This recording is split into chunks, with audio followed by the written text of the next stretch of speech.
Hello welcome back to my channel. അപ്പോൾ ഇന്നത്തെ video ഒരു അടിപൊളി റെസിപ്പിയാണ് കേട്ടോ. അപ്പോൾ ഹായ്ക്കും ഡേക്കും ഞാൻ സ്ഥിരമായിട്ട് സ്കൂളിലേക്ക് റെഡിയാക്കി കൊടുക്കുന്ന ഒരു റൈസാണ് എഗ് റൈസ്, അല്ലെങ്കിൽ എഗ് ബിരിയാണി എന്നൊക്കെ പറയാം. എന്നാലും എഗ് ബിരിയാണിയുടെ ആ ഒരു ഒതൻറ്റിക് ടേസ്റ്റ് അല്ലെങ്കിലും ഒരു simple version of egg biryani എന്ന് പറയാം കേട്ടോ. എൻ്റെ വെർഷൻ ഓഫ് എഗ് ബിരിയാണി ഞാൻ കണ്ടുപിടിച്ച രീതിയിലായിട്ട് ഞാൻ റെഡിയാക്കുന്നത്. അപ്പോൾ നമുക്കത് എങ്ങനെയാണെന്ന് നോക്കാം. അപ്പോൾ ഞാൻ അതിലേക്ക് ഒരു ചെറിയ തക്കാളി എടുത്തിട്ടുണ്ട്, വളരെ കുഞ്ഞ് സൈസിലുള്ള തക്കാളി കേട്ടോ. പിന്നെ അതുപോലെ തന്നെ ഏറ്റവും ചെറിയ ഉള്ളിയുടെ ഒരു പകുതി ഭാഗം കൂടി എടുത്തിട്ടുണ്ട്. ഇനി ഞാൻ അതിലേക്ക് ഒരു ചെറിയ കഷ്ണം ക്യാരറ്റ് എടുത്തിട്ടുണ്ട്. ഞാൻ വളരെ കുറച്ച് ക്വാണ്ടിറ്റിയിലാട്ടോ റെഡിയാക്കുന്നത്. ഒരു 1.5 കപ്പ് റൈസിലേക്കുള്ളതാട്ടോ ഇത്. നമുക്ക് കൂടുതൽ വെക്കുന്നുണ്ടെങ്കിൽ കൂടുതൽ സാധനങ്ങൾക്ക് കണ്ടോ, ഈ ഒരു കപ്പിൽ ഞാൻ ഒരു 1.5 കപ്പ് മാത്രമേ എടുത്തിട്ടുള്ളൂ. ഇനിയിപ്പം ഞാൻ വേഗം ഒന്ന് ചോറ് റെഡിയാക്കാൻ വേണ്ടി പോവാണ്. അപ്പോൾ ഞാനൊരു കുക്കർ വെച്ചിട്ടുണ്ട്. ഇതും ചെറിയ കുക്കറാണ് കേട്ടോ. അതിലേക്ക് കുറച്ച് ഓയിൽ ഒഴിച്ച് കൊടുത്തിട്ടുണ്ട്. പിന്നെ കുറച്ച് നല്ല നെയ്യ് ഉണ്ടെങ്കിൽ ഇട്ട് കൊടുക്കാം, നല്ലൊരു ഫ്ലേവർ കിട്ടാൻ വേണ്ടിയിട്ടാട്ടോ. പിന്നെ അതിലേക്ക് ഒരു കഷ്ണം കറാമ്പൂവും പിന്നെ 2-3 കഷ്ണം പട്ട, വളരെ കുഞ്ഞ് കഷ്ണമാണ് കേട്ടോ. അതൊക്കെ കൂടുതലായി കഴിഞ്ഞിട്ടുണ്ടെങ്കിൽ ഭയങ്കരമായിട്ട് അതിൻ്റെയൊക്കെ ടേസ്റ്റ് മുന്നിട്ട് നിൽക്കും. അപ്പോൾ കുഞ്ഞ് കഷ്ണം പേരിന് മാത്രം ഇട്ട് കൊടുക്കാം, ജസ്റ്റ് ഒരു ഫ്ലേവറിന് വേണ്ടിയിട്ട്. പിന്നെ അതിലേക്ക് നമ്മൾ ബാക്കി അരിഞ്ഞ് വെച്ചിട്ടുള്ള പച്ചക്കറികളെല്ലാം ഇട്ട് നല്ല പോലെ ഒന്ന് സോട്ട് ചെയ്തെടുക്കാം കേട്ടോ.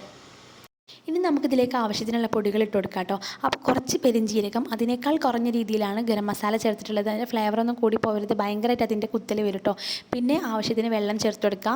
1.5 കപ്പ് അരിയിലേക്ക് ഞാൻ 3 കപ്പ് വെള്ളമായിട്ട് എടുത്തിട്ടുള്ളത്. പിന്നെ ഒരു അല്പം മഞ്ഞൾപ്പൊടിയും കുറച്ച് ചിക്കൻ മസാലയും കൂടി ഇട്ട് കൊടുക്കുക. ആവശ്യത്തിന് ഉപ്പും കൂടി ഇട്ട് കൊടുക്കുക കേട്ടോ. അപ്പോൾ ഇതെല്ലാം വളരെ കുറഞ്ഞൊരു 1/4 ടീസ്പൂണിനേക്കാൾ കുറവായിട്ട് ഇട്ട് കൊടുത്താൽ മതി കേട്ടോ. ഈ ഒരു ക്വാണ്ടിറ്റിക്കാട്ടോ ഞാൻ പറയുന്നത്.